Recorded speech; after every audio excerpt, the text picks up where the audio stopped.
Hi ಸ್ನೇಹಿತರೆ, ಇವತ್ತಿನ recipe ಬಂದು ಟೊಮೆಟೊ ಬಾತ್. ಟೊಮೆಟೊ ಬಾತ್ ಮಾಡಲು ಬೇಕಾಗುವ ಸಾಮಗ್ರಿಗಳು: ಈರುಳ್ಳಿ 2ರಿಂದ 3, ಹಸಿಮೆಣಸಿನಕಾಯಿ 4ರಿಂದ 5, ಹಸಿ ಬಟಾಣಿ, ಬೇಕಾದರೆ ನೀವು ಒಣದು ಕೂಡ ಯೂಸ್ ಮಾಡ್ಬೋದು, ಕರಿಬೇವು ಕೊತ್ತಂಬರಿ ಸೊಪ್ಪು, ನೆಕ್ಸ್ಟು ಟೊಮೆಟೊ 3ರಿಂದ 4, ನೆಕ್ಸ್ಟು ಅರಿಶಿನ ಪುಡಿ 1 ಟೀ ಸ್ಪೂನು, ಅಚ್ಚ ಖಾರದ ಪುಡಿ 2 teaspoon, tomato bath powder 4 teaspoon, ರುಚಿಗೆ ತಕ್ಕಷ್ಟು ಉಪ್ಪು ಮತ್ತು ಸ್ವಲ್ಪ ಸಕ್ಕರೆ. ಎಣ್ಣೆ ಕಾದ ನಂತರ ಮೊದಲು ಮೆಣಸಿನಕಾಯನ್ನು ಹಾಕಿ,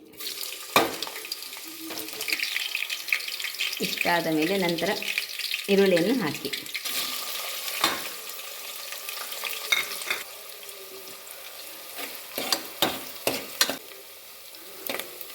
ಸ್ವಲ್ಪ ಕಂದು ಬಣ್ಣ ಬರುವವರೆಗೂ ಫ್ರೈ ಮಾಡಿಕೊಳ್ಳಿ.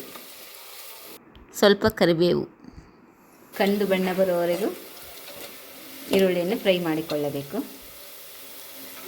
ನಂತರ ಟೊಮೆಟೊ ಹಾಕಬೇಕು.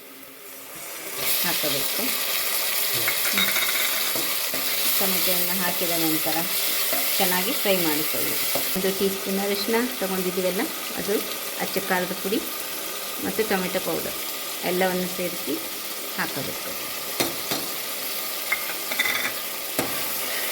ನಂತರ ಮಿಕ್ಸ್ ಮಾಡಿಕೊಳ್ಳಿ, ಚೆನ್ನಾಗಿ ಫ್ರೈ ಮಾಡಿಕೊಳ್ಳಿ.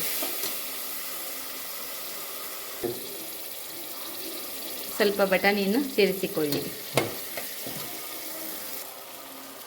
ರುಚಿಗೆ ತಕ್ಕಷ್ಟು ಉಪ್ಪು ಸೇರಿಸಿ, ಸಕ್ಕರೆ ಮತ್ತು ಇದು ಚೆನ್ನಾಗಿ ಫ್ರೈ ಆದ ಮೇಲೆ ನಂತರ ಅಕ್ಕಿಯನ್ನು ಹಾಕಿ. ನಾನಿಲ್ಲಿ 1 ಗ್ಲಾಸ್ ಅಕ್ಕಿ ತಗೊಂಡಿದ್ದೀನಿ. 1 ಗ್ಲಾಸ್ ಅಕ್ಕಿಗೆ 2.5 ಗ್ಲಾಸ್ ನೀರು ಹಾಕಿ, ನೀರಿನ ಅಂಶ ಎಲ್ಲ ಹೋಗುವವರೆಗೂ ಫ್ರೈ ಮಾಡಿಕೊಳ್ಳಿ. ಸ್ವಲ್ಪ